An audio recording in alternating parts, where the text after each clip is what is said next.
Hello प्यारे बच्चों। आज ये जो वीडियो है ये semester 6 management account BCom programme के लिए है। तो काफ़ी सारे स्टूडेंट जो कमेंट में मैंने पढ़ा और कमेंट को ऑब्जर्व किया, इनफैक्ट वो इस बात को लेके चिंतित हैं कि मैनेजमेंट अकाउंट का एग्ज़ाम आने वाला है, उसको किस तरीके से हम टेकल करेंगे, क्या आएगा पेपर में। क्योंकि मैंने इसके ऊपर मच मोर कुछ ज़्यादा चीज़ें डिटेल डाली नहीं है। हाँ, कॉर्पोरेट कॉस्ट इनकी डाली भी है। तो आज ये सिर्फ उनके लिए मैं बता रहा हूँ। तो सबसे पहले अगर हम मैनेजमेंट अकाउंट की बात करें तो मैं चैप्टर वाइज बता दूंगा कि आपको किस तरीके से चैप्टर पिक करना चाहिए और किस तरीके से ख़त्म होना चाहिए। तो आज वाली में एक टेंटेटिव आपको भी आइडिया लग जाएगा कि क्या क्या चीज़ें हैं। देखिए, मैनेजमेंट अकाउंट का सिलेबस बहुत छोटा सा है, बहुत स्कोरिंग सब्जेक्ट है, लेकिन बशर्ते आपको उस प्लानिंग और उस तरीके से पढ़ना पड़ेगा, ठीक है ना। तो मेरे पास भी क्लासेस ना होने के रीजंस थे और क्यों नहीं ले पा रहा था, देखोगे आप। अभी मैं सिंपल नॉर्मल वाइट बोर्ड पे काम कर रहा हूँ और कई क्लासेस जो है वो डिजिटल बोर्ड पे है। तो वहाँ पे दूसरी क्लासेस कुछ हमने स्टार्ट की है, वो चल रही है। तो मैंने कहा भैया फटाफट से एग्ज़ाम टाइम आ रहा है, तो मुझे कुछ भी मेरे हिसाब से मैं अच्छी चीज़ें डिलीवर कर पाऊँ तो फ़र्क नहीं पड़ता कि वाइट बोर्ड पे ले रहे हैं या किस पे ले रहे हैं, आपको पता होना चाहिए। तो मैंने इसलिए बोला कि भैया सारी चीज़ें फटाफट से करते हैं। सबसे पहला जो चैप्टर है ना, मैं पहले चैप्टर्स बता देता हूँ क्या क्या है। बजटरी कंट्रोल,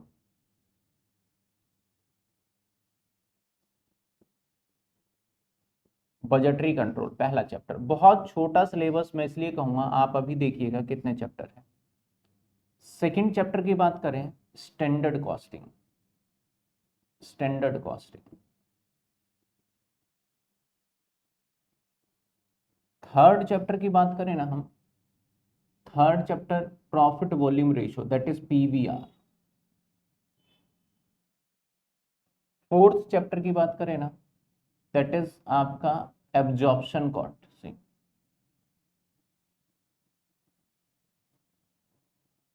ये बुक से और 10 ईयर से और डीयू से आगे पीछे चैप्टर्स हो सकते हैं, लेकिन चैप्टर सारे कवर होंगे।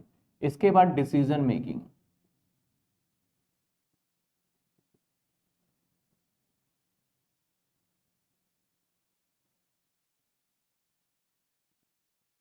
डिसीजन मेकिंग के बाद एक और लास्ट चैप्टर है जो कि मैं नहीं मानता, रेलेवेंट कॉस्टिंग के नाम से है। रेलेवेंट कॉस्टिंग बहुत छोटा सा चैप्टर है और इसमें कुछ है भी नहीं, जस्ट एक लास्ट में दे दिया उन्होंने। तो आपके ना ये सब्जेक्ट्स का पूरा है।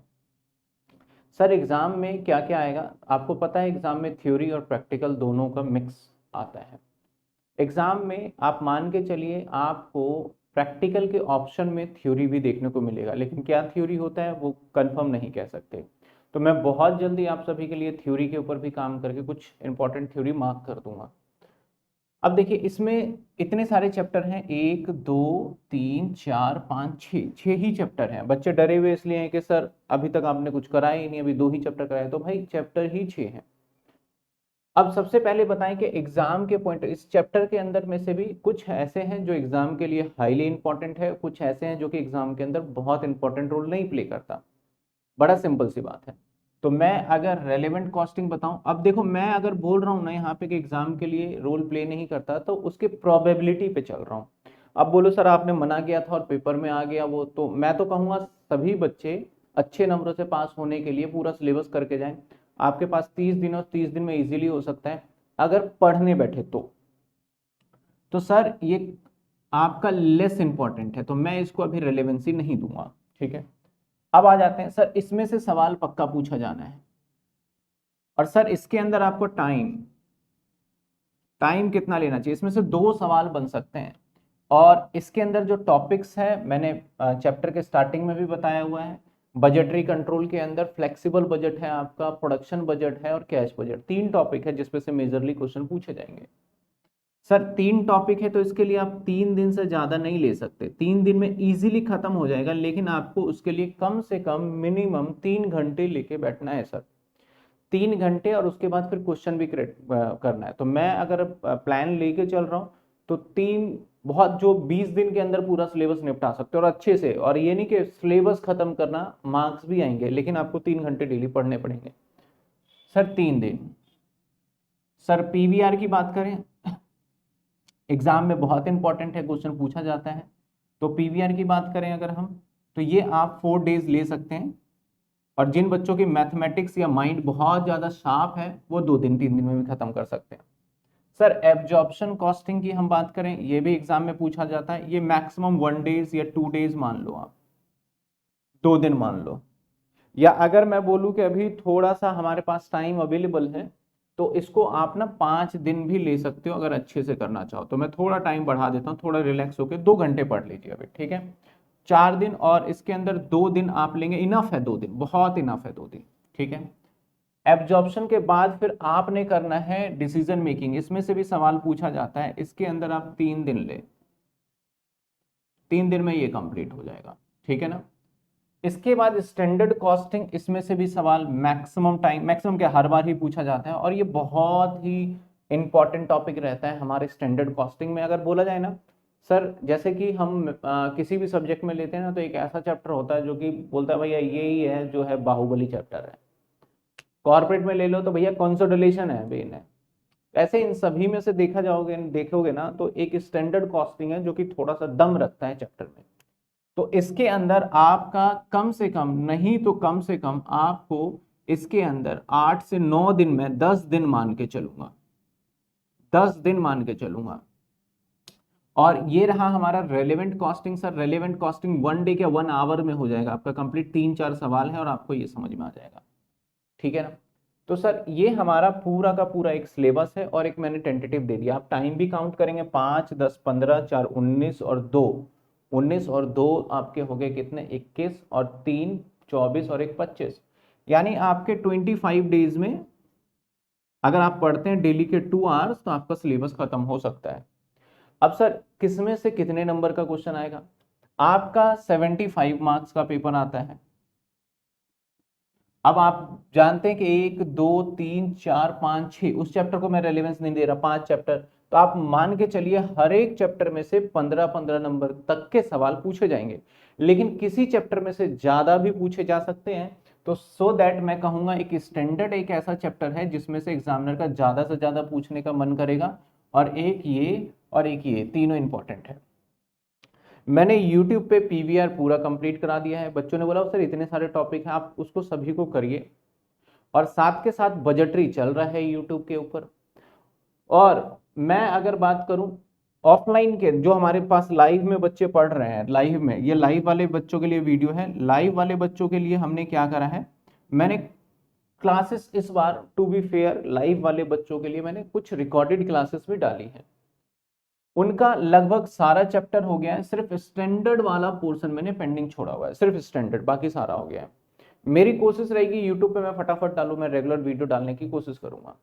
तो स्टैंडर्ड कॉस्टिंग लाइफ में नहीं हुआ, और ये आपके लाइफ में भी ना इंपॉर्टेंट रोल प्ले करता है। स्टैंडर्ड कॉस्टिंग एक इंपॉर्टेंट चैप्टर माना जाता है। अगर आप बीइंग प्रोफेशनल हो, अगर सीए कर रहे हो, करने चाह रहे हो, सीडब्ल्यूए सीएमए, तो इस चैप्टर से बच ही नहीं सकते साहब। और ये चैप्टर परेशान करता है, तो इस, और या फिर आप मास्टर्स करते हो, एमबीए करते हो, तो ये चैप्टर बहुत इंपॉर्टेंट है। तो मेरा आपसे कहना है कि अगर आप सिलेबस खत्म करके एग्जाम पास करने के लिए पढ़ रहे हो, तो फिर आपकी पढ़ाई तो यहीं स्टॉप हो जाएगी। तो आप लर्निंग के लिए इस चैप्टर को बिल्कुल भी ना छोड़ें, मैं तो ये कहूंगा। तो इस चैप्टर को मैं लाइव ही लूंगा और लाइव के अंदर खत्म करूंगा एप्लीकेशन पे। जो बच्चे एप्लीकेशन पे, उनको अभी सुबह की क्लास लूंगा। और उसमें थोड़ा एक प्रॉब्लम फेस करना पड़ सकता है कि साइड में क्वेश्चन ना दिखे उनको, मैं पहले से पीडीएफ प्रोवाइड, बुक्स है, बुक्स में से ही मैं कराऊंगा, तो पहले से ही बता दूंगा। तो बुक्स आप अरेंज करके पहले बैठे पढ़ेंगे, तो मैं बुक का इलिस्ट्रेशन नंबर बताऊंगा कि मैं ये कर रहा हूँ, साइड में डिस्प्ले नहीं हो पाएगा क्वेश्चन, सो दैट मैं बुक से पढ़ पढ़ के कराऊंगा उस चीज को, ठीक है ना, क्वेश्चंस को देख के, या फिर मेरे पास पेजेस होगा, तो एक वो रहेगा। तो लाइव ये मैं एप्लीकेशन वाले बच्चों के लिए करा दूंगा। तो ये आपका पूरा का पूरा शेड्यूल था। डरने की कोई जरूरत नहीं है, आप बहुत अच्छे नंबर से पास हो जाएंगे। बस आप एक स्ट्रेटेजी और अच्छे तरीके से करिए। अब हमारे सेकंड पॉइंट्स की अगर हम बात करें सर, कि हमें, अगर कुछ बच्चों का कहना है कि सर हम जल्दी से जल्दी कंप्लीट कर लेते हैं क्योंकि हमने ऑफिस के 20 दिन की छुट्टी ली है, 10 दिन की छुट्टी ली है, और यूट्यूब पे काफ़ी सारे आपने 40-45 पार्ट डाल दिए हैं, तो उन सभी बच्चों को मैं कहना चाहूँगा कि मैं ना अभी आप सभी को, जैसे जो बच्चे मेरे से पढ़ रहे हैं उनको ये पता है कि मैं स्टार लगा देता हूँ वीडियो पे, और वीडियो पे स्टार लगाने का मतलब क्या है समझिएगा। मैं सारे कॉन्सेप्ट के ऊपर स्टार लगाता हूँ और उससे रिलेटेड एक एक एग्जाम्पल भी डाल देता हूँ, तो नंबर ऑफ वीडियो रिड्यूस हो जाते हैं। फिर मैं बच्चों को बोलता हूँ आपने अगर ये चीजें कर ली है, यानी अगर आपने कॉन्सेप्ट समझ लिया और उससे रिलेटेड एक एग्जाम्पल भी देख लिया कि उस कॉन्सेप्ट को कैसे अप्लाई करेंगे, फिर आप क्या करते हो कि आप चाहते हो कि और भी क्वेश्चन मिल जाए, अगर हमें समझ में आ गया तो हम कर सकते हैं। तो इसलिए हम क्या करते हैं कि हम बोलते हैं बच्चों के आप अब 10 ईयर उठा लीजिए। 10 ईयर किसका लेना है सर? शिवदास का लेना है।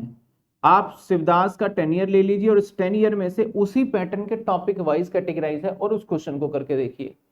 अगर आपने वो टॉपिक कंप्लीट किया और एक क्वेश्चंस को उस टॉपिक से कैसे किया जाए वो भी समझ में आ गया और 10 ईयर के सवाल भी करने लगे हो तो वो भी हो रहा है, तो इसका मतलब आप वो चीजें सीख चुके हो।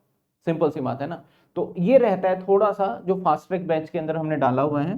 फास्ट ट्रैक बैच में स्टार, यूट्यूब पे स्टार लगाना पॉसिबिलिटी नहीं है। उसके पीछे रीजंस है। कुछ बच्चे बोलते हैं सर क्यों नहीं लगा सकते? लगा सकते हैं, क्योंकि यूट्यूब पे जो हमारे स्टूडेंट हैं, जो YouTube पे कनेक्ट है हमसे स्टूडेंट, वो सिर्फ दिल्ली यूनिवर्सिटी के नहीं है, अदर देन दिल्ली यूनिवर्सिटी के हैं। जैसे कि आपके हो गए, मान लेते हैं हरियाणा यूनिवर्सिटी, वेस्ट बंगाल या फिर बिहार, हर किसी यूनिवर्सिटी के हैं। और उनके एग्जाम बाद में है, जैसे कि नवंबर में है। तो उनका ये कहना है कि सर हम जो है उनके लिए फिर स्टार कोई रेलिवेंट नहीं है, वो तो पूरा पूरा देखेंगे। तो वहां थोड़ा सा कंफ्यूजन सी क्रिएट हो रही है, तो इसलिए पॉसिबल नहीं एप्लीकेशन पे। जिन बच्चों को एप्लीकेशन पे लेना है भैया एप्लीकेशन पे ले लीजिए आप। मैंने मच मोर प्राइस नहीं रखा है, मैंने सिर्फ और सिर्फ फास्ट ट्रैक बैच का 449 यानी 450 रुपए रखा है। प्राइस आप देखेंगे मेरे कोर्स का दिन ब दिन मैं डाउन करता जा रहा हूँ। मेरा एक ही सपना है और एक ही मेरा जो कहते हैं ना कि ड्रीम, और मैं लेके जो चला हूँ इस ड्रीम को, कि हमारा जो बीकॉम का कोर्स है उस बीकॉम के कोर्स में बच्चे जो ध्यान नहीं दे पाते, उसके पीछे दो रीजन मैंने देखे हैं। नंबर वन, वो या तो जॉब के अंदर है क्योंकि उनको जॉब की जरूरत है, भैया 12वीं कर लिया, घर की जिम्मेदारी आ गई। नंबर दूसरा कि वो ट्यूशन नहीं जा पा रहे तो ऑनलाइन ले लेते हैं। और बीकॉम करने के बाद ना आपको कोई ऐसा प्रोफेशनल काम भी नहीं मिल पाता बीकॉम के बेसिस पे, तो इसलिए थोड़ा सा बच्चे इन्वेस्ट भी नहीं करते। मेरा एक ही टारगेट है कि मैं कोर्स का प्राइस इतना मिनिमम कर दूं कि बच्चा ना यूट्यूब और एप्लीकेशन इसके चक्कर में ना पड़े। लेकिन इसमें थोड़ा सा टाइम लगेगा। देखो मैं रिड्यूस, पहले मैंने 1000 रुपीज से स्टार्ट किया था, मैं 450 धीरे धीरे मैं रिड्यूस करूंगा, ठीक है। और ये मच मोर प्राइस हो सकता है मे बी आपके लिए, और किसी के लिए नहीं भी हो सकता है, ठीक है ना। जैसे अगर मैं फॉर एग्जांपल बताऊं तो मैंने 12वीं का कोर्स सिर्फ 29 रुपए में मैंने लॉन्च किया हुआ है। काफी बच्चे खुश हैं, लाइव क्लास होती है डेली MWF में 5 बजे, तो वो सारी चीजें अलग बात है। तो मेरा बस मुद्दा ये है कि सर आप बिल्कुल टाइम ना खराब करें, इसी अकॉर्डिंग प्लान से पढ़ें। सर पहले किसको पढ़ना है उसके बाद क्या पढ़ना है ये भी एक बार बता दे तो मुद्दे की बात समझ में आ जाएगी। तो सर सबसे पहले आप पता है क्या खत्म करें? दो तरीके के बच्चे, जिनका कैलकुलेटिव माइंड है और जिनका फॉर्मेटिक माइंड है। कैलकुलेटिव माइंड वाला क्या, जिनका मैथमेटिक्स स्ट्रांग है, वो तो पहले नंबर पे ये उठा ले, दूसरे नंबर पे ये उठा ले, और तीसरे नंबर पे ये उठा ले, और चौथे नंबर पे ये उठा ले, और पांचवें नंबर पे ये उठा ले। ये तो आप एग्जाम वाले दिन भी कर लोगे। और जिन बच्चों का कैलकुलेटिव माइंड नहीं है तो भैया पहले नंबर पे ये उठा ले, दूसरे नंबर पे ये उठा ले, तीसरे नंबर पे फिर ये उठाए, और चौथे नंबर पे फिर ये उठाए, और लास्ट में पांचवें नंबर पे ये उठाए। मैंने दोनों बच्चों के लिए बता दिया जिनको समझ में आ रहा है।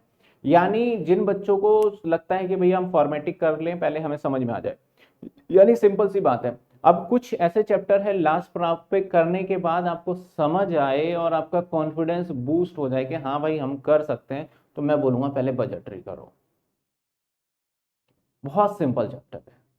और कुछ बच्चों का माइंड कैलकुलेटिव है जो कि फटाफट कैलकुलेशन में शार्पनेस है, तो वो ये भी कर सकते हैं इनफैक्ट। और ये तो नंबर वन पे अगर मुझसे पूछो ना, क्योंकि इस टाइम पे ज्यादा से ज्यादा बच्चे वो होंगे जिन्होंने पढ़ाई नहीं करी है, तो नंबर वन पे मैं प्रायोरिटी खुद ये दे देता हूँ। मैंने दोनों बच्चों के लिए बता दिया ये है। उसके बाद फिर हम ये सीक्वेंस से चलेंगे, और ये क्लासेस अभी डली नहीं है लाइव में, तो उसमें थोड़ा सा स्टैंडर्ड में ना टाइम लगेगा। ये 15 से 30 नंबर का भी कई बार सवाल पूछा जाता है। तो बस आपको यही बताना था और यही जानकारी देने से होपफुली आपको हेल्प मिलेगा। इसी तरीके से हम मिलते हैं नेक्स्ट वीडियो में, और नेक्स्ट वीडियो में फिर हम पूरा का पूरा काम करने वाले हैं। और लाइव क्लास जो है, जो बच्चे डर रहे थे कि लाइव क्लास कैसे होगी नहीं होगी, उस लाइव क्लास के लिए प्रोविजन बहुत जल्दी, जैसे कल से मैं स्टार्ट करने जा रहा हूँ। सुबह मॉर्निंग का सेशन 10 बजे लाइव क्लास लगाएंगे, ठीक है। Thank you so much, have a good day. हंसते रहिए, हंसते रहिए, हेल्दी रहिए, और आगे स्टडी करिए बस अच्छे से।